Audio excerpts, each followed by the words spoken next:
Hi అందరికీ. ఈరోజు వీడియోలోనైతే creamy సేమియా పాయసం ఎలా చేసుకోవాలో చూసేయండి. చాలా టేస్టీగా ఉంటుంది. సో ఇంట్లో క్విక్‌గా అయిపోతుంది. గెస్ట్‌లు వచ్చినప్పుడు చాలా యూస్‌ఫుల్ అవుతుంది.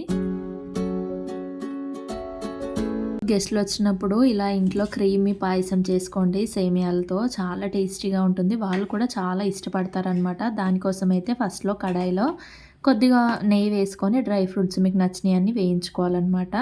దాని తర్వాత అదే కడాయిలోకి మళ్ళీ ఎంత క్వాంటిటీ ఆఫ్ సేమియా పాయసం చేద్దామనుకుంటున్నారో అన్ని సేమియాలు తీసుకోవాలి. వీడియోలో చూపిస్తున్నట్టుగా ఆ కప్‌తో అయితే నేను 1 ½ కప్పు సేమియాలు తీసుకున్నాను అనమాట. ఆ సేమియాలన్నీ ఫస్ట్ రోస్ట్ చేసుకున్న తర్వాత ఒక స్పూన్ గీ వేసుకొని మంచిగా రోస్ట్ చేసుకోవాలి.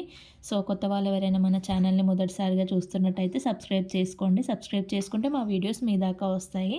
సో ఇవన్నీ మంచిగా రోస్ట్ ఎర్రగా కొద్దిగా రంగు మారితే సరిపోతుందనమాట.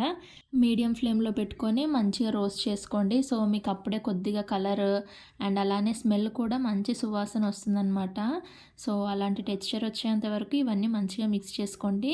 సో దాని తర్వాత మంచిగా కలర్ మారిపోయాయి కదా! ఇప్పుడు ప్లేట్లోకి తీసుకొని పక్కకు పెట్టుకోవాలన్నమాట. ఇక్కడ 1.5 లీటర్ పాలు తీసుకుంటున్నాం అనమాట. అవి పొంగొచ్చేంత వరకు పాలు బాగా కాగబెట్టుకొని దాంట్లోకి మనము వేయించి పెట్టుకున్న సేమియాలు వేసుకోవాలన్నమాట. సో ఇవి మంచిగా పాలల్లో ఉడికితే ఆ క్రీమీ టెక్స్చర్ అనేది చాలా టేస్టీగా ఉంటుంది. సో చాలా బాగుంటుందన్నమాట ఈ పాయసం. మీరు కూడా ఒకసారి ట్రై చేసి చూడండి. చాలా బాగుంటుంది. సో వేసుకున్న సేమియాలన్నీ మంచిగా పాలల్లో బాగా ఉడకాలన్నమాట. హై ఫ్లేమ్ మీద పెట్టకుండా మీడియం ఫ్లేమ్‌లో కానీ లో ఫ్లేమ్‌లో పెట్టుకొని దగ్గరుండి మంచిగా ఇవన్నీ బాగా ఉడికించుకోవాలన్నమాట. పాలల్లో ఉడికించుకోవడం ద్వారా అయితే మంచి టేస్ట్ అయితే వస్తుంది పాయసానికి. సో నీట్‌గా ఇలా ఉడికించుకోండి. ఇన్ని పాలే తీసుకోవాలని ఏం లేదు. మన దగ్గర ఉన్న దాంట్లో చేసుకుంటే చాలా టేస్టీగా ఉంటుందన్నమాట. క్రీమీ ఫ్లేవర్ రావడానికైతే పాలల్లో ఉడికించుకోవాలి సేమియాలని. ఈ సేమియాలు పాలల్లో ఉడకడానికైతే 10-15 నిమిషాలైతే పడుతుందండి. దగ్గరే ఉండి గరిటెతో కలుపుతూ మంచిగా ఉడికించుకోండి. అండ్ అలానే సిమ్‌లో పెట్టుకొని ఉడికించుకుంటే ఇంకా మంచిదనమాట. లేదంటే పాలన్నీ ఇంకిపోయే ఛాన్స్ ఉంటుందనమాట. సో పాలు కూడా ఎక్కువ ఉండేలా చూసుకోండి. సేమియాల క్వాంటిటీని బట్టి పాలను తీసుకోవచ్చనమాట. సో ఎక్కువ వాటర్ కూడా యాడ్ చేయకండి. టేస్ట్ ఏం బాగుండదనమాట. సో పాలకు తగ్గట్టుగా వాటర్ యాడ్ చేసుకోండి. సో అలా అని మెత్తగా ఉడికించుకోవద్దు సేమియాలు. ఆల్రెడీ మనకు ఐడియా ఉండింటుంది కదా ఎలా అయితే ఎంతవరకు ఉడికించుకోవాలో. సో అంత ఉడికించుకోవాలి. మంచిగా ఉడికిపోయి కొద్దిగా దగ్గర పడితే సరిపోతుందనమాట. ఇది మంచి క్రీమీగా రావడానికైతే మిల్క్ మేడ్ యూస్ చేస్తున్నామండి. మీరు ఒకవేళ మిల్క్ మేడ్ లేదు అనుకుంటే మాత్రం మొత్తం షుగరే యూస్ చేయొచ్చు. షుగరింగ్ కోసము అలానే స్వీట్నెస్ కోసం అయితే షుగర్ మొత్తం యూస్ చేసుకోవచ్చు. లేదంటే మిల్క్ మేడ్ ఉంటే మిల్క్ మేడ్ వేసుకుంటే మంచి క్రీమీ ఫ్లేవర్ వస్తుంది. సో క్రీమీ సేమియాకైతే ఈ క్రీమ్ బాగా హెల్ప్ అవుతుందనమాట.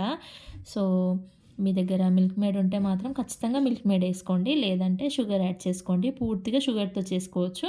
లేదంటే పూర్తిగా మిల్క్ మేడ్‌తో కూడా యూస్ చేసి చేసుకోవచ్చు అనమాట. అండ్ చాలా టేస్టీగా ఉంటుంది. క్రీమీ ఫ్లేవర్ క్రీమీ సేమియా చేసుకోవాలంటే ఖచ్చితంగా మిల్క్ మేడ్ యూస్ చేయాలండి. సో లేదంటే షుగర్ యూస్ చేస్తే మాత్రం మంచి క్రీమీ ఫ్లేవర్ అయితే రాదు. నార్మల్ పాయసం లాగానే ఉంటుందన్నమాట. సో మీరు క్రీమీ సేమియా చేసుకోవాలనుకుంటే సో మిల్క్ మేడ్ అయితే డెఫినెట్గా యూస్ చేయాలన్నమాట. సో గెస్ట్లు వచ్చినప్పుడు కానీ ఏదైనా ఫెస్టివల్స్లో కానీ ఏదైనా స్పెషల్ అకేషన్ అప్పుడు ఈ క్రీమీ పాయసం ట్రై చేసి చూడండి. చాలా టేస్టీగా ఉంటుంది. ఇంట్లో వాళ్ళందరూ ఎలా చేసావని రెసిపీ మాత్రం డెఫినెట్గా అడుగుతారనమాట. గెస్ట్లు వచ్చినప్పుడు కానీ ప్రతి టైంకి ఇది ఫేవరెట్ అయిపోతుంది మీకు. ఒక్కసారైనా ఈ వీడియో చూసి ట్రై చేయండి. ఈ క్రీమీ సేమియా పాయసం అయితే ఈ మధ్య మా ఇంట్లో అందరికీ ఫేవరెట్ అయిపోయిందనమాట. ఎప్పుడు చేసుకున్నా ఇలా మిల్క్ మేడ్ వేసి చేసుకుంటామన్నమాట. సో ఇక్కడ మేము ఇందులో ఇలాచీ యాడ్ చేయలేదండి. మీరు కావాలనుకుంటే యాడ్ చేసుకోండి. ఇలాచీ వేయడం వల్ల ఏంటి అంటే క్రీమీ ఫ్లేవర్ ఆ టేస్ట్ అనేది మిస్ అయిపోతాం. అందుకని ఇక్కడ మేము ఇలాచీ యాడ్ చేయలేదన్నమాట. అండ్ స్టార్టింగ్లో మనం నేతిలో కొద్దిగా డ్రై ఫ్రూట్స్ అన్ని వేయించుకున్నాం కదా అవన్నీ ఇప్పుడు వేసుకోవాలన్నమాట. మీకు ఇష్టం వచ్చినన్ని డ్రై ఫ్రూట్స్ ఎన్ని కావాలంటే అన్ని వేసుకోండి. సో ఇక్కడ నా దగ్గర ఉన్నాయి మేము వేస్తున్నాం. అంతే అండి, చాలా సింపుల్. నచ్చితే మీరు కూడా ట్రై చేయండి. కొత్త వాళ్ళు ఎవరైనా మన ఛానల్ చూస్తూ ఉంటే సబ్స్క్రైబ్ చేసుకోండి. బాయ్.